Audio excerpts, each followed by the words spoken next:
Ziya Meral, I mean, the accusation here is that you've got a Prime Minister, a powerful Prime Minister with a big mandate, actually taking reprisals against the police because they were simply doing their job. They were investigating corruption. It doesn't look good at all. And the fact that we had more than 1,600 police officers who have been shuffled across the country over the last 1 month clearly sends quite wrong messages about the governance of the state structures, but also rule of law in the country. The government defends its actions by saying that what it's actually doing is countering a coup within the state structures against itself, and this is a battle with the Gülen movement that has formed a parallel government. But obviously the question of whether or not there is something called a parallel government in Turkey, or what Gülen movement is actually doing or is able to do, and whether these allegations of corruption are actually real, and whether this is government using this imagined or actual clash with the Gülen movement to cover up potentially... You better just tell us what this Gülen movement is actually for our viewers. It is a Muslim civil society movement that emerged in Turkey in the 70s and increasingly became globalized after the 90s and particularly in 2000s. It's got schools and charities in more than 100 countries. It follows a Sunni and a Sufi brand of Islam, so we're not able to call them Islamists because they do not have a clear theology of a Sharia state that they're working towards.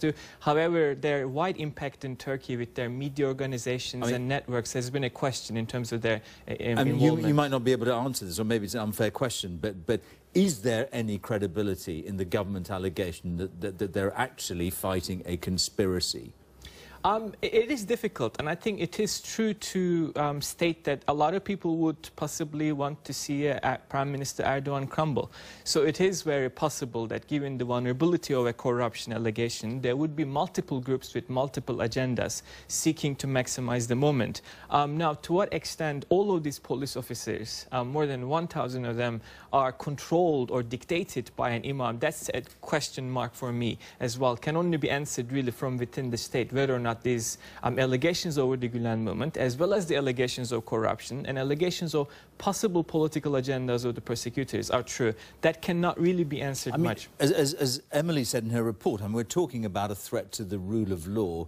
It's all rather strange, given what the European Union has just said, cause for concern. And this is a country, after all, that wants to become a part of the Union. It is truly worrying. I think Erdogan government has been really good in dealing with corruption in Turkey over the last 10 years. A lot of the data we had shown a drop in corruption in multiple levels, and party had dealt with cases of corruption. But the fact that it's aggressively pursuing a shuffling of the police force, removing prosecutors that are in charge of these investigations, overnight passing new legislations to be able to contain what is possibly the biggest challenge that it has ever had, is clearly raising questions over the boundary between judiciary and executive powers in the country. All right. Ziya Meral here in the studio, and Ziya Gol in Istanbul. I had hoped to come back to you, Ziya, but time ran out. Thank you both. Thank you.